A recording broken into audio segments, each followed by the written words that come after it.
Hello and welcome to Trial by Stone, your vital essence on the Dark Crystal. I'm your host, Philip, and I just want to say thank you so much for tuning in to this episode, as we are just merely days away from the show. It has such been an incredible sort of experience the past sort of couple of years, ever since it was announced about the Dark Crystal Age of Resistance. And of course, with me as always is Jamie and Ethan. So how you both guys doing? Doing well. How are you? I'm doing amazing. It's great to be here on the number one Dark Crystal podcast once again. Yeah. There was some difficulty getting Hupp onto the show. He was going to replace me as a host.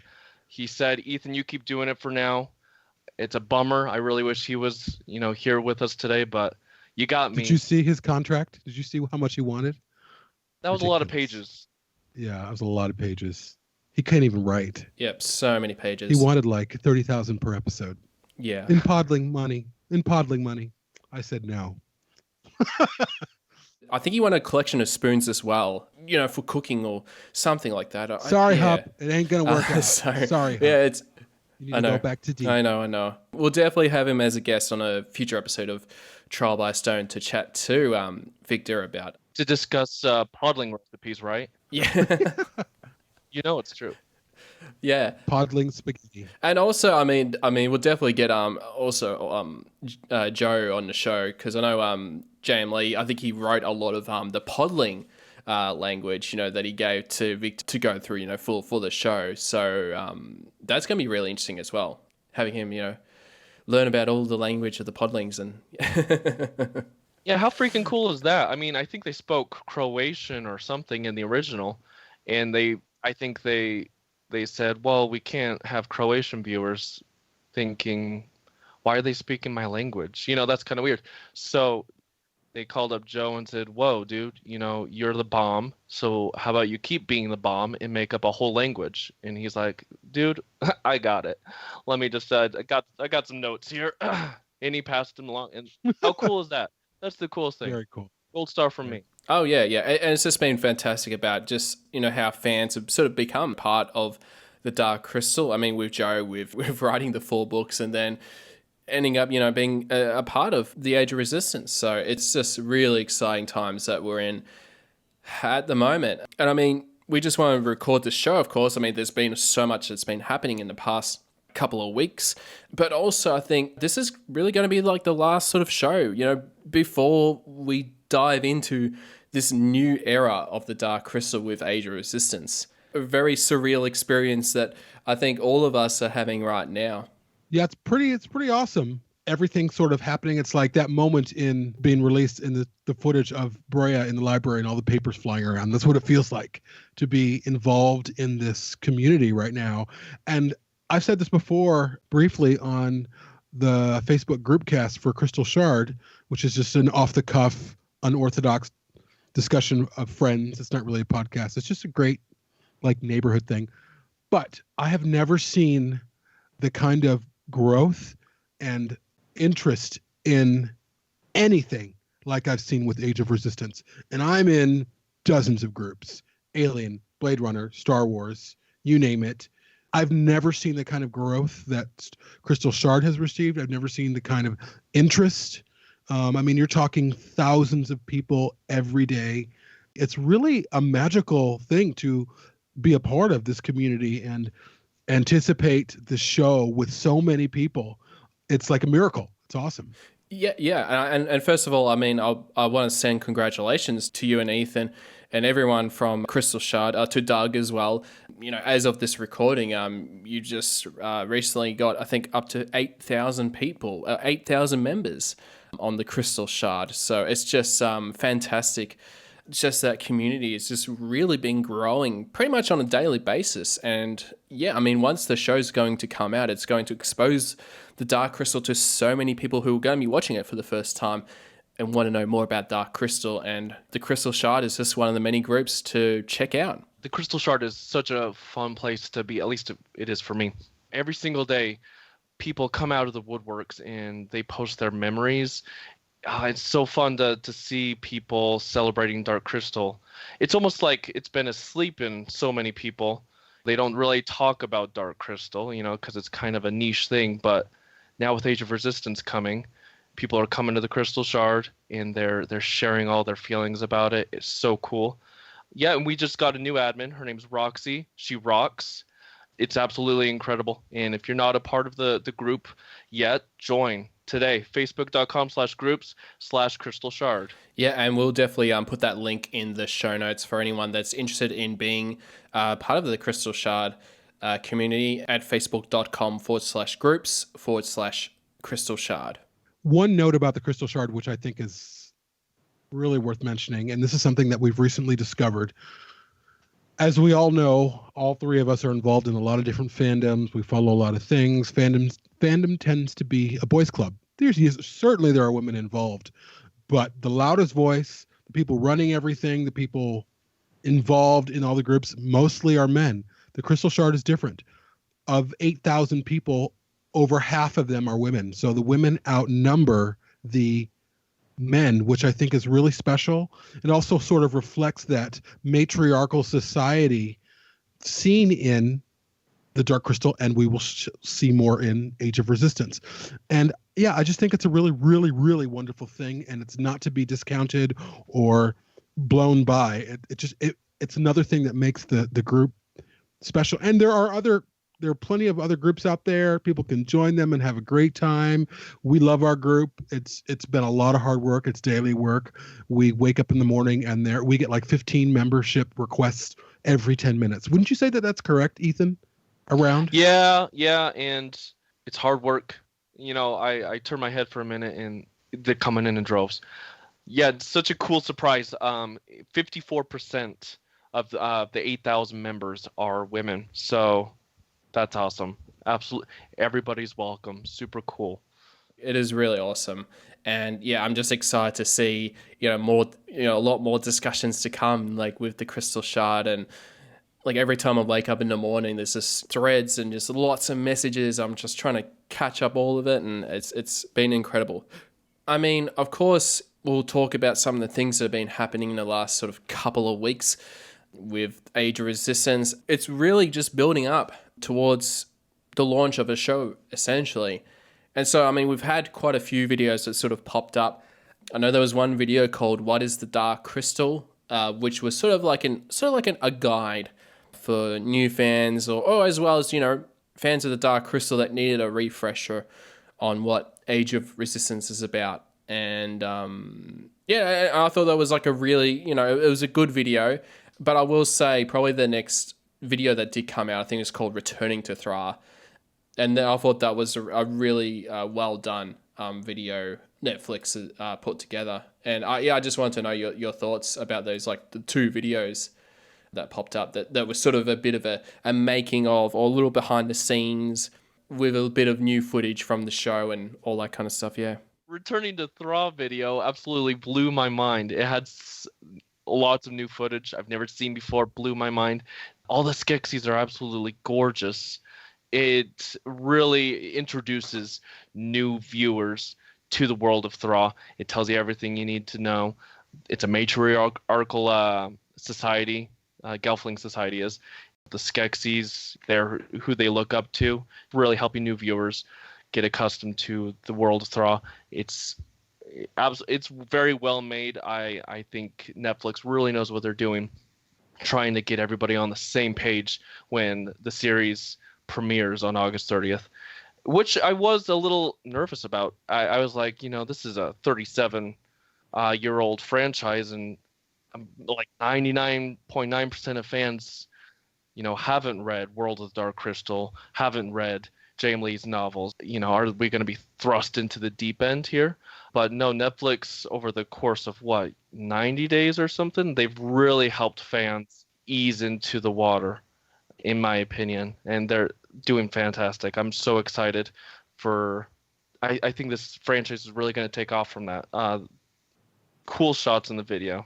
Yeah, I mean, one of my favorites, like from the Returning to Thra, was definitely like seeing the Skeksis entering Harar, and the Allmordras there, and with Skekok and I think the Collector. Yes, Skekok the Collector. Yeah, Snot Nose herself. Yeah, and like, yeah, there was some incredible, yeah, like extra footage from the show, and especially, I mean, I think there was even like one shot of Olga sort of seems to be like dancing around, that the sanctuary tree or doing some kind of magic.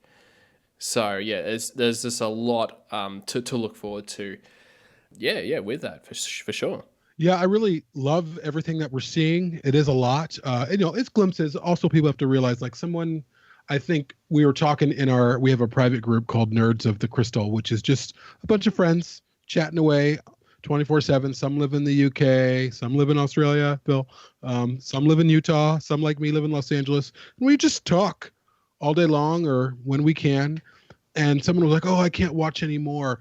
But the reality is, and almost a 10-hour show, we're just seeing barely anything. It's probably no more than 8 minutes of footage. Some of it's regurgitated footage that we've seen before with the original trailer that released, but it's just really beautiful. And one specific shot that I absolutely adore is Deet coming up from the middle of the sanctuary tree. It's one of the most beautiful images that I've ever seen, and I want it. I want to own it.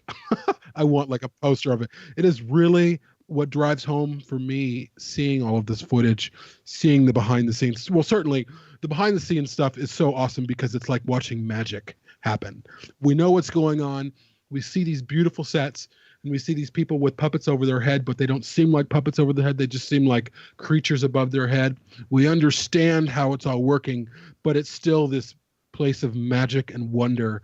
And being able to watch that and see glimpses, like there's a little bit, like there's a 7-second scene of Deet lighting the fire, and I think Rianne is next to her, and so you see them kind of moving, and I don't know if they're talking. I think they might have talked a little bit. It's just a little bit more than we've seen before, and it's just simply magic, and just having the steady stream of glimpses come out is like, it's just amazing. It's just this world that they have created and they're about to unleash to us in like 6 days. I think it's Saturday. Yeah, 6 days. I can't wait. And I still can't. I'm pinching myself, still not believing that we're getting what we're getting. And so I guess like moving on from that, of course, recently there was the premiere for the Dark Crystal Age of Resistance that sort of had a European premiere or London premiere with the first episode of the Dark Crystal Age of Resistance, and as well as sort of the launch of the exhibition that just started at the BFI South Bank. Seeing all the footage and stuff that sort of come from that event has been pretty awesome. Yeah, Absolutely. I wish I was there. It is the coolest thing. Everybody's posting, they got Gelfling ears there, and they can sit at a table with the Chamberlain, take pictures with him. And they've got concept art already and art department blueprints for Age of Resistance. I mean, they've got probably some spoilerific stuff on there, but I mean, not too spoilery, of course. Like the amazing rich stuff that I'm seeing pictures of already blows my mind. They've got Agra in a glass case who looks absolutely incredible. She's gorgeous. Still missing her third eye. Where is it? I want to know. And I got to pull up these pictures. Oh, so much. We saw one of Deet's wings. We saw a hand of a puppet, and like how it, like the insides of it, the layers of it. We saw schematics for props and sets. And previs, and then like final imagery. Crazy. Yeah, so it's just been amazing just seeing all the images that's been posted on social media, like on YouTube with the videos, and also on the Crystal Shard. There's been a lot of people posting photos from the exhibition, and yeah, it does look pretty amazing just seeing all the characters like Rian, Bria, and Deet, and I think Hup is there as well, and yeah, of course with the Chamberlain, and it's a very well set up exhibition. And probably, I mean, the one thing that I was really curious about looking at the map, I think in the world building section, and Yes, go on. I'm listening. oh yes, yeah. I mean, there are little things like looking at this map. There seem to it seems actually more self-contained. Like it's actually like more of a country, because you know, with the map with James Lee's with his young adult book series, each book has come with the map of Thrar, of the Scarith region, as you'd probably say, and that only sort of showed like a portion. And that map is based on the original 1982 movie's concept map. And the Age of Resistance's region is noticeably different. I mean, you could overlay J.M. Lee's map and the 1982 map, and it was literally drawn based on that 1982 map. But the new map is noticeably different. There's a mountain region between the castle and the Claw Mountains now, and that is not in the original map. And it's not a bad thing by all means. Like it makes more sense for a mountain region to be there and to create the desert in the first place. But it is interesting. I'm intrigued. I'm just more just surprised about like how like it seems like a much smaller sort of I'm sort of looking as a sort of trying to think in Earth terms. Like it looks like it's become more of a country. Whereas here with the books, like you only got a portion of it, but now it's like we now get the full area of where all the events sort of take place in the Dark Crystal. And probably the most interesting thing is there's somewhat like a little island, a bit of an island on the top right. So that's sort of an interesting sort of mystery of an island. I would have to imagine, yeah. Yeah, in the north south and west, there it looks like there's ocean area, and then in that eastern part, what you're talking about, it looks like maybe it's ice or something, but or maybe that it's just icy waters. But across that, there is a little island, and I wonder, maybe not this season, but maybe in a future season we'll look into that. I don't know. But you mean we'll look into the water, like what's going on in the water? I'll look into that island. There's this island in the upper right hand, the eastern part of the region, the Dark Crystal region. That's never been on any map before. So I don't know if it's a story point right now, but maybe season 2 or any future seasons. I don't know. I mean, I think, and this is just a guess, I think most of the action is going to take place in the region closer to the castle, but what do I know? I literally don't know anything. It's just another, just another expansion part of Thra that we haven't seen, and so this just raises more questions. So it's just very exciting. Just all these little bit of details that we gather from like that exhibition, for example. And I mean, one of the most interesting things was like the Skeksis Book of Lore, like that triangle shaped kind of book. So it's really cool to seeing all this stuff. And I think the description says that triangular black book with the Skeksis aggression symbol on it, that book of the law, that's filled with Skeksis prophecies. So there's a precedent for prophecies now. I'm like, it kind of makes you wonder, is there a Skeksis prophet or is it Augurs, or oh man, it just makes the mind boggle, doesn't it? Yeah. And because I mean that was the book that was that we saw in the final trailer, or was it a different book? I'm just trying to think now. That Bria drops, the one that drops open, and it's a little pop-up book. That is the triangular book. The Skeksis Book of Lore. So there's just all those details that sort of getting from this exhibition. And I mean, I wish I could be there too, just seeing it. So I was very fortunate to be able to when I went to the US back in April to, of course, see yourself, Jamie, but also to go to Atlanta to the Center of Puppetry Arts. And I mean, that exhibition that was on for the Dark Crystal is it is pretty incredible. That's if you've you know, if you're from Atlanta or you know ever wanted to check it out, it's definitely worth a visit. And I think it sort of wraps up, I think, around January. So you got till January, I think, next year to try and go check that out. Yeah.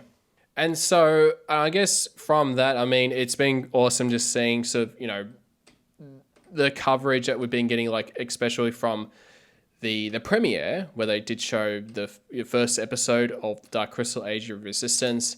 And of course, you had a lot of the some of the cast and crew, and Louis was there, Lisa Henson, Shazad, Nathali, and of course the puppeteers and the Frauds. Pretty much almost everyone seemed to be there for the event, which was really fantastic. And I guess as well, that was probably an awesome sort of moment during the Q&A after they screened. So this is on YouTube, but you can watch this on YouTube.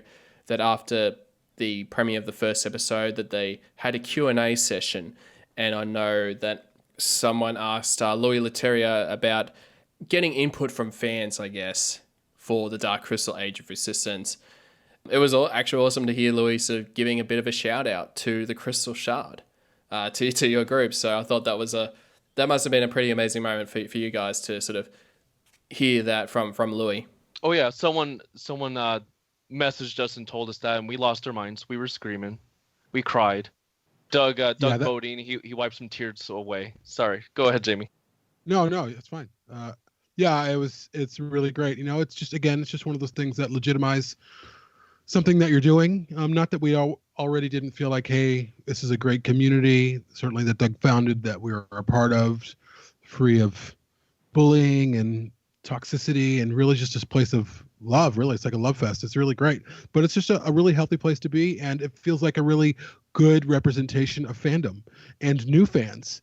And so to have the director of the show shout out the group by name, that's a really great honor. So, and yeah, there's a little more to this story, isn't there? Yeah, I guess there is. I don't know, how do we begin?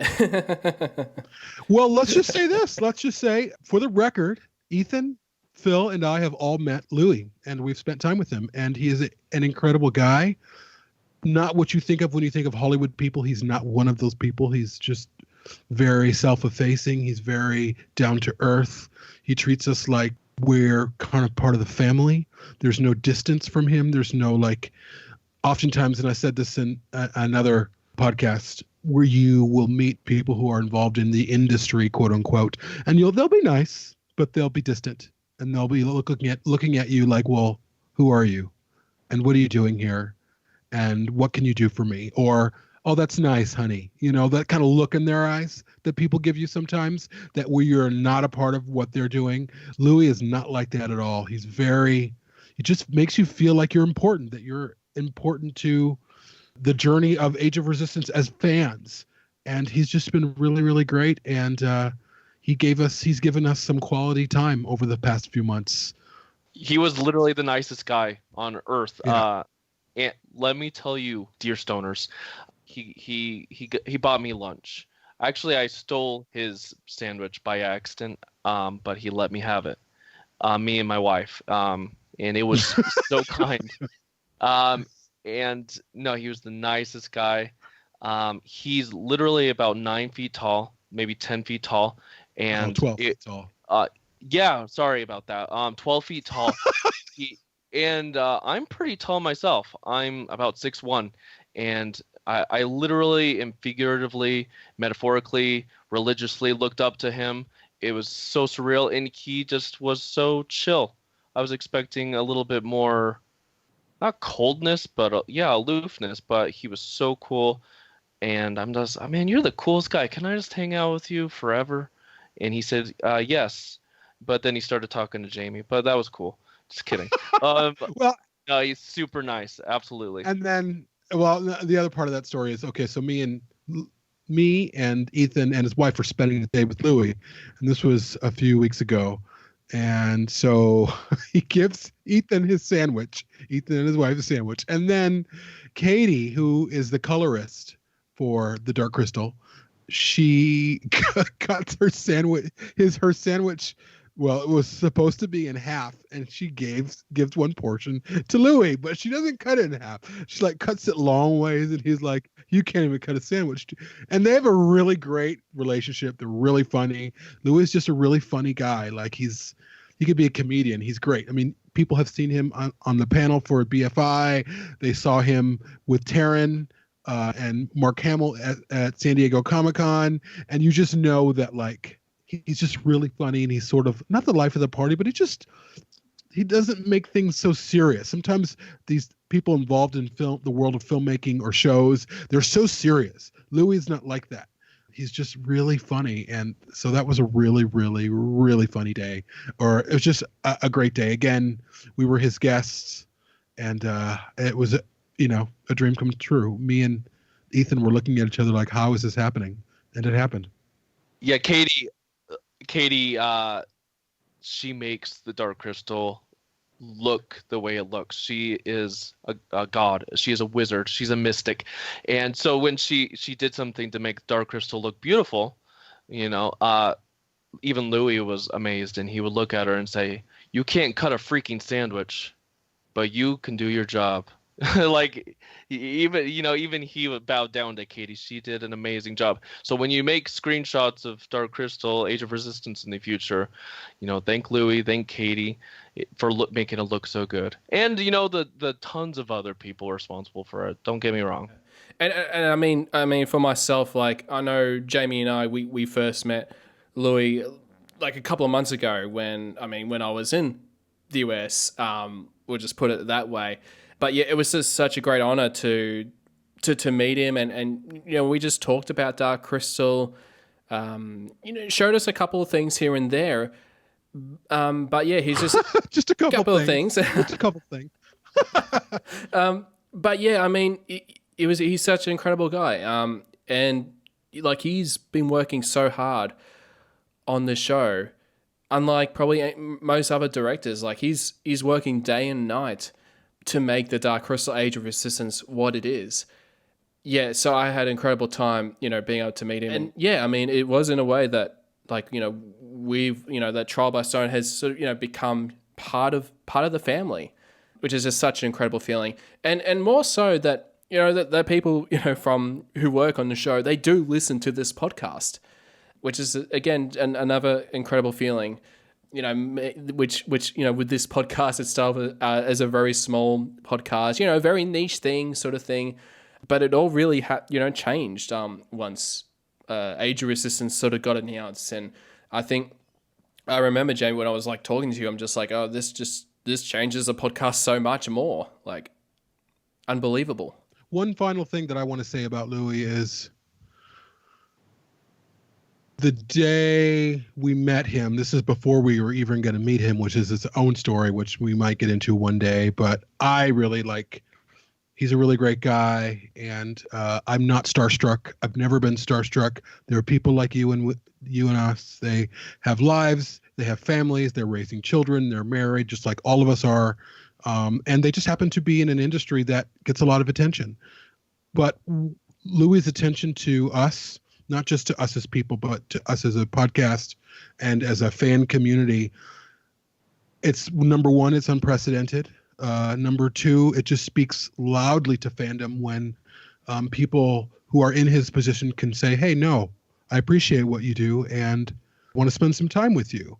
And again, it's just not something that happens most of the time. People kind of who are involved in the industry are just like, oh, hey, yeah, kind of from afar. Oh, yeah, thanks. Great. Yeah, thanks. They're not interested in letting you in. They're not interested in anything more than that, like a little bit of lip service. Louis changed the game on that. It just the time that we've spent, the attention that he's given us as a fandom, as people, is unprecedented. And it just shows a lot of who he is as a person. Yeah, I'm just daily appreciative of the connection, of the friendship, and the doors essentially that he's really opened for us. Yeah, absolutely. And I mean, I guess everyone is probably wanting to know, oh, does that mean we're going to have Louis on the show? Yeah, I guess, you know. Yeah. Yeah. It does. Yeah, It oh yeah, does. yeah, totally, yeah. So that'll happen, and we're just So that's going to be a really exciting time to have us three to chat to Louis, and also to many other people who have worked on the show as well. You know, from writers and the creators and the puppeteers. There's a lot of people that we're definitely going to interview on Trial by Stone. So yeah, just so much to look forward to. Yeah. And so, of course, you know, with the premiere of Age of Resistance in London, a lot of reviews have been popping up for this show. I mean, it's really been incredible just seeing like how uber positive the reviews have been for the show so far. I don't know yourself, Jamie and Ethan, like if you've been reading some of the reviews. I have started to read a couple of them, but I mean, there is a bit of caution at the moment because I know some of the reviews do get into sort of spoiler territory. And so for me, I sort of went through some of the like sort of the quotes from each review based on the headlines. And yeah, I mean, it's just been incredible just how really positive that how much of a response that the media has been giving to the show. I mean, I could just go through a few quotes, like for example, like Entertainment Weekly says, I mean, their headline was "How the Dark Crystal Became the Jewel in the Jim Henson Company's Crown." Collider says, "Jim Henson's legacy thrives on Thra." Oh, I like these. I've never heard of these. Like, keep going. This is awesome. I haven't actually looked into it. Because I got the list on me, so that's why I'm reading them all. TV Black Box. They say The Dark Crystal Age of Resistance is a deeply immersive television experience from some of the best in the business. As large as the world of Thra might be, it is the detail that sets this story and its characters apart from myriad other offerings, and you won't be disappointed. Comicbook.com says it is a grand and exquisite prequel that surpasses the original. And then sort of more like from, I think, TVGuide.com, just simple, their headline was simply, "Puppets are still cool." Den of Geek called it a pitch perfect fantasy. I mean, how amazing is that? These reviews are glowing. They're glowing. This doesn't happen. And I'm trying to like have people understand what's happening right now, the amount of interest, the amount of people pouring into fandom, the reviews. This doesn't happen for any show. Most of the time you'll get a good review here or there, or unless it's like David Fincher or something, but people are like, "Oh yeah, this was great. This wasn't that great." This is not happening with Age of Resistance. This is gold. This is like content gold for Netflix. Now all we have to do is show up. The viewers need to show up for it, and hopefully they do. Yeah, absolutely, yeah. And I think that's really the big thing. I think especially probably more like the first month of the show is probably when it's going to matter the most, like to watch the show. Because I mean, Netflix, they do, I don't know how they do their statistics or that sort of thing, but I think, you know, it'd be great within the first month to watch the show. And I'm sure all of us are going to do that, you know. I mean, probably the moment it's going to come out, because I know it's probably going to come out midnight for you, Jamie. I mean, we still don't know exactly what time, but I think we've sort of been speculating that it's going to be midnight based on the time zone in the Pacific time. So actually, I'm really curious about how are you going to watch the show like once it hits midnight? I know for you, Ethan, I think it's going to be like 1 a.m. for you when it drops. This is true. I want to wake up at 1 a.m. and start watching it. I doubt my wife would be down, and I'm not allowed to watch it without her. I'm going to have to make some decisions. You know, my marriage, or Crystal. I'll be up. I'll be up. I can't help myself. I'll probably watch the first 2 episodes, fall asleep, and then get up and watch more. However, I'm off Friday and Saturday, so oh boy, I can't even hardly think about it.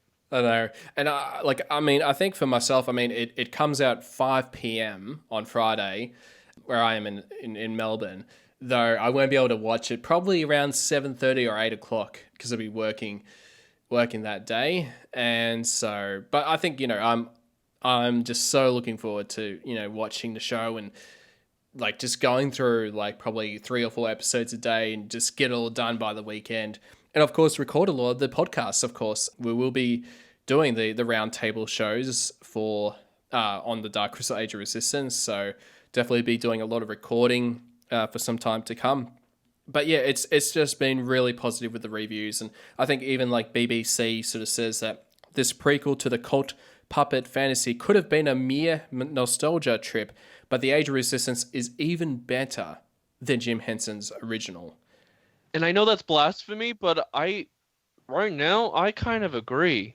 I know I my agree wife too. already agrees. I too. agree. It is better than the original. Hands down. Hands down. I know some of you are screaming at us right now. I know. It's blasphemy. I hate myself for saying it too. And I think that really comes down to really with the show is just really expanding the world of Thra that we only got sort of glimpses of with the film.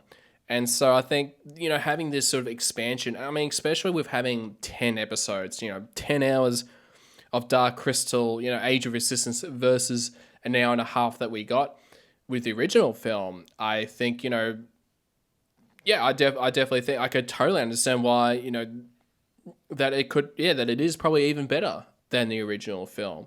But of course, Age of Resistance would not have happened without the original film, without Jim Henson and Frank Oz and the Frouds as well. They've been there from the start, and it was fantastic that they were a part of Age of Resistance and still continue on. And not only that, but having Toby Froud, Wendy and Brian's son, Toby, be part of the process to be brought back into the world of Thra. And it was just something that I couldn't imagine, and like it'd just be so weird, like having the Dark Crystal like without the Frouds, because like with the art, the world, like it is very Froudian. Absolutely, and I can't imagine them trying to do this without the Frouds either. And I'm glad that they're a part of this because they really nailed that Froudian aesthetic, and that's what's got me so excited. I just can't wait to explore the world that you always wanted to explore in the movie, but you couldn't because it was more castle focused. And man, that we're going to be on such a trip. This is incredible. Without the Frouds, there is no Dark Crystal. Without the Frouds and Louis, there is no Dark Crystal. Without the Frouds and Jeff Addis and Will Matthews, there is no Dark Crystal. That's what I believe. And Katie, whose last name I cannot remember to save Poopy my Head. life. Yep. Remember that? What was Yeah, that game? she brought a little duty head game to put on Duty your head. Head. You throw Okay. stuff on it. We're not bashing her. She is duty head. She brought the game. Duty Head. And she was wearing it when we came back from lunch. Like she put it on and Louis was throwing poop at her and she was catching it with her head. It was hilarious. Oh god, I can. I hadn't heard this story before, so yeah, just in an incredible time. We're just days away from this new era, Dark Crystal, and I mean, even recently, I know they announced the soundtrack for the Dark Crystal Age of Resistance. Yes. How did I forget? Because it hasn't really been reported like public. It has been, on the internet, some reports about it. But like I'm still trying to find it like on the Apple Music Store, to pre-order it. It hasn't popped up yet, which I'm presuming by the time this episode will be out, it'll probably have the pre-order things to start buying the album. I think what was more surprising was that the soundtrack is actually going to come out on the same day that the show drops on the 30th of August. I was really surprised about that. I think we had heard that, the soundtrack was going to happen, it had to come out. But I was more surprised about that it's going to come out on the same day. But not only that, we're not just getting one volume of the soundtrack, we're actually getting 2 volumes of music from the Dark Crystal Age of Resistance. And so that was really interesting that we're getting a lot. It seems like based on these 2 volumes that there's going to be a lot of music. And I think even during the premiere, the Q&A. So I know Daniel Pemberton was at the Q&A event, and I think Louis mentioned that they came up with, I think, almost 7 or 8 hours of music. So there's going to be a lot of music with the Dark Crystal Age Resistance. And there was another, and so the first volume is just music from him, and the second volume is going to be with him and Samuel Sim. Yeah, which is just it's just again just really exciting, and I can't wait to hear the music. I know so far I've only heard the glimpse of the main theme that from the trailers and whatnot. I know you've both heard of seen the first episode. You've heard a lot of the music, based on the first episode. So it's just I know there's a lot of fans that have just been anticipating, wanting to know, what's it gonna sound like. I can barely remember though. Like I was trying to take in so much information. The music it was Yeah. good, but I Yeah. can't I can't remember it really. Yeah, I mean it's really good. It just sort of blended It in. blended Yeah, in, but yeah. I think it's going to stand out more. And one thing about the original film is that the music of the original film is as much a character as the film and the characters in the film. Like it's sweeping, it's grand. It's just you feel like the emotions of the struggle of Jen and Kira's final push, final journey is really captured in the music.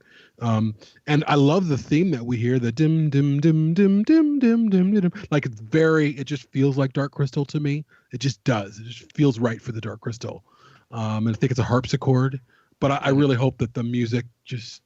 But I also know that there's Gelfling's song. I mean, I can't wait to hear what the Gelflings sound like and the music that they have come up for that. So that'll be great. Yeah, I have there's been a couple people in the group, the Crystal Shard, that's asked, what's the music like?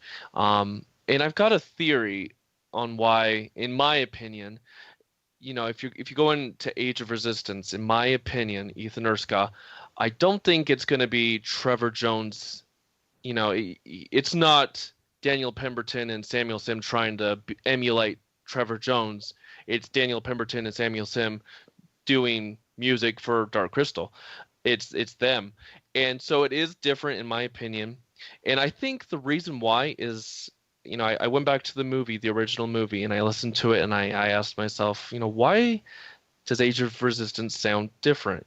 Good, and it's excellent, but different. And I think it's because the original film is about the Skeksis and the Mystics. And you listen to the music throughout the whole thing, and it's either the Skeksis theme, which is also the Dark Crystal theme, or kind of this the Mystics I'm not gonna try singing it to you, but you listen to it and it goes back and forth between Skeksis and Mystics themes. And of course, there's some Gelfling themes in there too. But the story of the Dark Crystal 1982 is the story of the Uru in the Skeksis. Age of Resistance, however, is the story of the Gelfling. And I think that's why there's going to be a different tone, different feel, and different texture to the soundtrack. So, like I said, you're not going to hear that Skeksis, Dark Crystal theme almost, every scene. It's going to have a different texture because, it's telling a different story musically. And I guess, being a prequel that it takes place, I mean, we don't know how many years exactly, but I mean, there had been rumors about, 50 years or 100 years. So it is in a very different era when the Gelflings are all, they're all around and they all have their own governments, their own societies sort of thing with each different clans, and some work together and some don't, and all that kind of stuff. So I can definitely totally understand. Yeah, and I think I remember about the behind the scenes of sort of the themes of the Skeksis and the Mystics when combined together is sort of essentially the theme of the Dark Crystal. Yeah. Trevor Jones, he said that the Mystics music is this low, like da na na na na na na na, and the Skeksis theme, that's the da na na na na na na. Okay, so in the grand finale, the Great Conjunction, you hear that Mystic theme play under that grand Skeksis theme when they're coming together. So yeah, the Dark Crystal theme is a Great Conjunction theme. It's that union of Skeksis and Mystic. And so and that's why I think Age of Resistance is gonna. I really want to caution listeners, like, don't be kind of thrown off when that soundtrack isn't kind of screaming Trevor Jones to you. It's excellent, but you're not going to hear that Skeksis and Mystic theme go back and forth, because, like I said, we're going to be following Gelfling clans. This is the height of the Gelfling civilization, and so we're going to get all sorts of different textures in there. Yeah, it's just going to be so exciting. And just hearing like the new themes. Again, like I'm just so curious, like if there's going to be a theme for each Gelf. I mean, whether it's going to be something like, for example, there's a theme for each Gelfling clan, and then once we hear those themes, and then if there's a moment where they all sort of put all those themes together, becomes this big grand theme for the Gelflings, like as one. Whether that might be something, yeah. I mean, maybe that might be something, to honor sort of what happened with the original film, yeah, with the Skeksis and Mystics theme sort of combining into one. Whether that could happen, I don't know. Like, yeah. You're Sherlock friggin' Holmes. Look at you. That I didn't even think of that. That'd be so super cool. I mean, I guess we'll definitely find out like when the show comes out, going through all the 10 episodes, and of course with the soundtracks. It's just incredible, and of course, not only with the show, but just beyond that, there's just so much Dark Crystal to look forward to, and so much to look forward to with this podcast as well. This month was the 5-year anniversary of Trial by Stone. I never imagined that we'd be where we are right now, talking Dark Crystal 5 years later with this new show that's coming out in days' time. So it's just such an incredible experience. And like, this is really just the beginning for Trial by Stone. We just got so much to look forward to. Exactly. And with episodes talking about each episode of the show, with interviews and discussions, there's going to be a lot on our plate. And yeah, we're just excited to share these episodes, and just, for myself, like being part of the Dark Crystal sort of community, like through the podcast, it has been a fantastic time. And, I'm just, continuing to make these shows, and have a couple of little other projects in the works as well. So yeah, we got a lot to look forward to. Amen. So I guess we'll wrap it up for this episode of Trial by Stone. Again, it is, I'm just trying to think like a final words. I'm just looking forward to the show, which is days away. We just got so much to look forward to with the podcast. It's just an incredible feeling. It's just an incredible time to be a fan of the Dark Crystal. I might as well ask yourself, Jamie and Ethan, just final thoughts, on Age of Resistance before we really go sit down and watch all the episodes for ourselves. Yeah, I mean, the next time we're going to be talking is after we've seen a few episodes, and yeah, it's pretty amazing. I mean, next week, like come Monday, I mean, it's just going to be nuts. I mean, I'm sure Netflix is going to probably roll out a couple things, maybe like promotional things right before, but yeah, it's been a really exciting time. It's been more than a dream come true for me to be certainly a part of this podcast, but also friends with you guys, and to have experienced what we've experienced and have commanded the attention that we've commanded. It feels like we have ownership in this. It feels like we've been a part of the creation of it in our own way. Yeah, I just can't believe it. We're less than a week away. It's awesome. So we're going to step into a whole new Dark Crystal world in a few days. And, since I was a little boy, I've always asked myself, what is the history of the Gelfling, history of Thra? And I've always just come up with little stories that I've told myself. And now, August 30th, we're going to get the answers to a lot of questions. Not all of them, but a lot. And it's a whole new era, and it's daunting. It's exciting and daunting and nerve-wracking. And I'm so excited. And especially, when I first heard about the project, I was a little nervous. But now I'm very confident that this is a very incredible production that's going to make Dark Crystal fans happy, bring in new Dark Crystal fans, and also I think it's gonna change the world. I think it's gonna innovate filmmaking just like the original did, and I think we're gonna see a new way to tell stories on television and maybe even movies. I think we're entering a new world, and I'm excited to step through that threshold with you guys. This is incredible. Which is just an exciting time for the Dark Crystal. Again, like I just never imagined that we'd be going back to Thra, seeing puppets, seeing these stories sort of come to life in the way that we're going to be seeing it on August the 30th.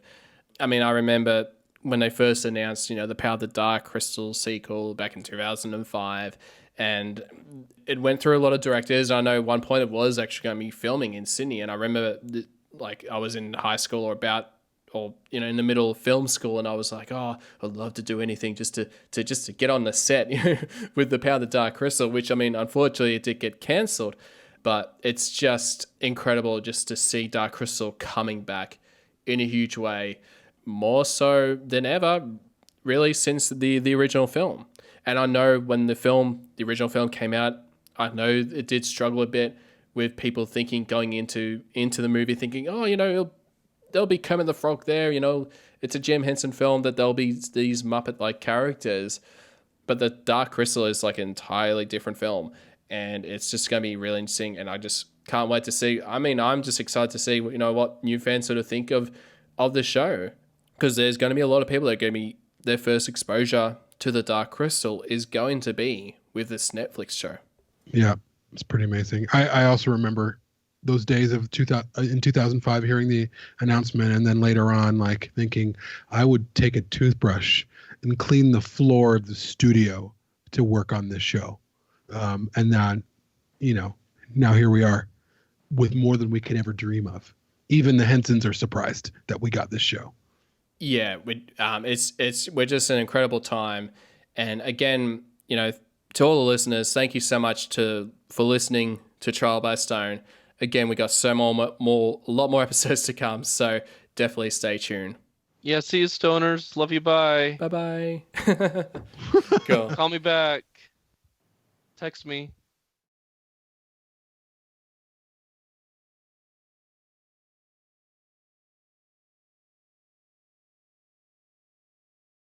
And that's all the time that we have for this episode of Trial by Stone. If you'd like to get in contact with us, you can do so at darkcrystalpodcast@gmail.com.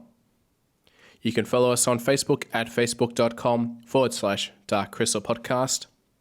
We're on Twitter at darkcrystalpod. You can follow us on Instagram at instagram.com/darkcrystalpodcast.